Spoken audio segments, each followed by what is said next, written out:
All right, so one of my first TikTok videos ever, maybe like the 7th or the 8th, was basically a paracord bracelet made out of a shoelace. So literally a pack of dollar store shoelaces that came with 8. Oh, it's using a Cobra knot. Now, this is not really overly original, but since when I posted it, even though I did specify the knot that I used and I did kind of give brief verbal instructions, people have been asking me to share a full tutorial. I don't usually expect those types of things to get over 100,000 views. That was kind of just for fun, but I decided, you know, why not? I'll do a full tutorial. Maybe I'll even publish a blog post. I think people like alternative supplies, and especially, you know, during the pandemic, people were looking for that, and I think that's why it was a big hit. So you're going to start with a shoelace, literally just a shoelace. You could buy probably more colorful fun packs on Amazon, probably for more than $1 or $1.25.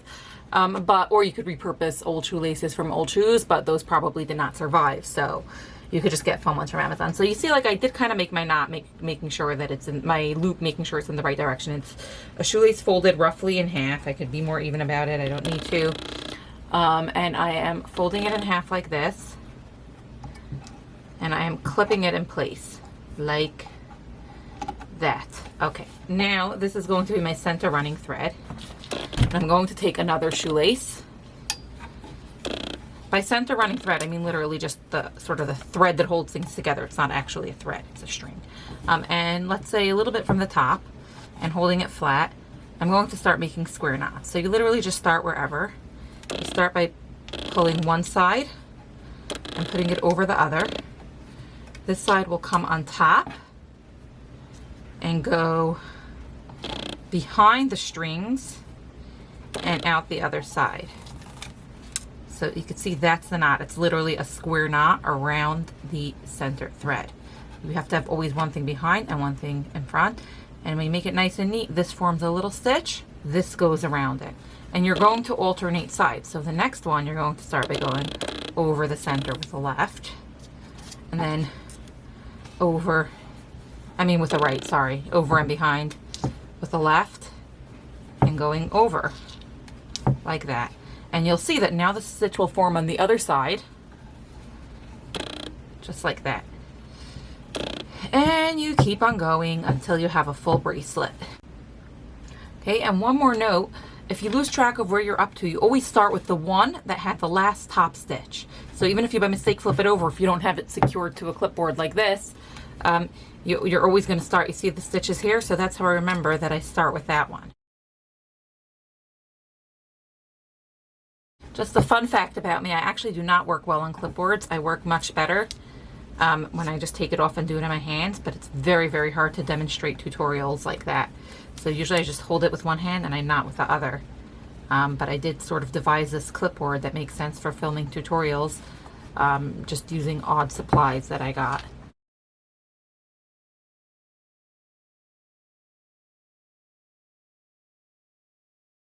One benefit of using a shoelace over paracord is that it is actually flatter and softer than paracord, but of course you can do this using paracord or any string. Another thing with these kinds of knots is that if you're lazy and you don't mind some of the middle showing, you could spread it out. If you really don't want the middle to show, well, first of all, I just move the whole thing down. You can, like, you know, scrunch it up like that. So it all depends. Using a shoelace also helps it come out, helps it come together faster, just because it's thicker and flatter. So you end up just having to make fewer knots.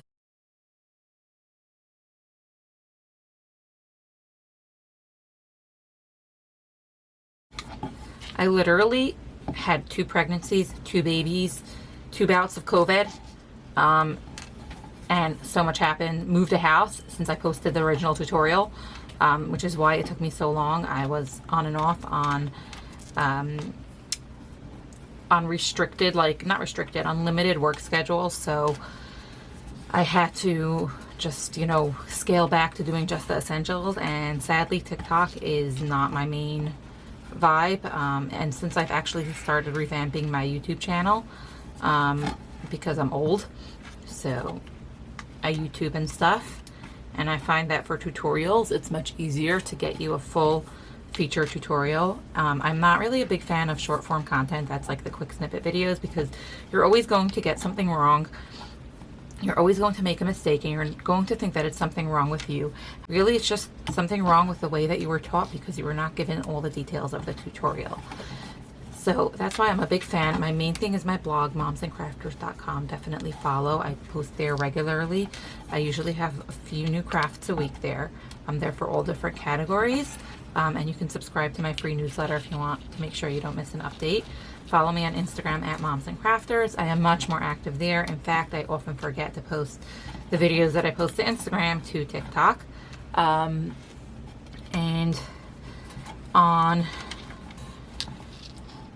on YouTube, I find that I can actually just like post longer form videos in a more native way, even though it's a different orientation than my videos would otherwise be.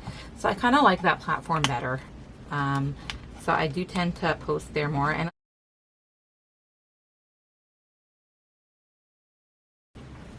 okay, so the way I'm going to finish this off is a little different from how I would normally finish off something like this. I just feel like this is the best way. I'm going to take my longer string and tie it around a few times.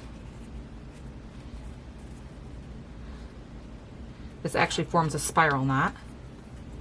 This helps me add a little bit to the length of my bracelet.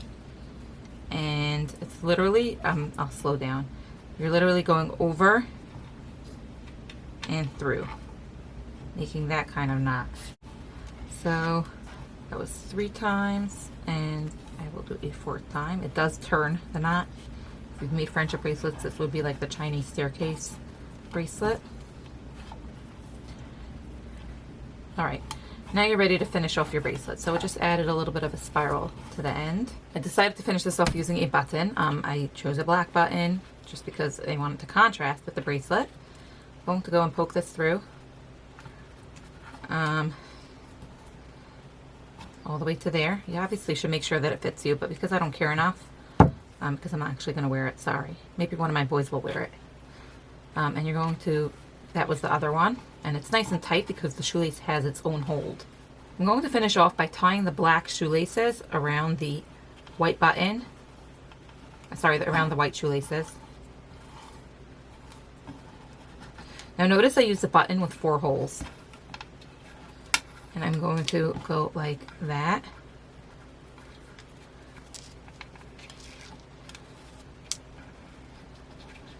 Now just to secure it a little bit more, you could glue it. That's what I would probably do if you really want to be sure. However, you can also tie the white around the black. I am actually going to glue it. I still have my hot glue gun plugged in. Obviously, if you're a kid, use a grown-up's help.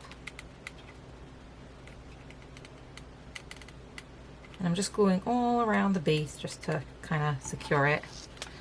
This is a glue gun that has very fine tip, so I'm not adding too much glue because the glue tends to bulk up. And now I'm just going to kind of snip close to where I glued on the black. I kind of like, you know, you could glue the white and also, by the way, the glue is dried. It cooled off, but not completely dried. It's set though. So I'm kind of like pressing it in. And I kind of like the look of these 2 white stringies sticking out. I'm going to cut this one close. And there I have it. My shoelace bracelet is ready to wear. Just like that. It's kind of cute. Now again, you could trim this and take it off if you want, but I like the look.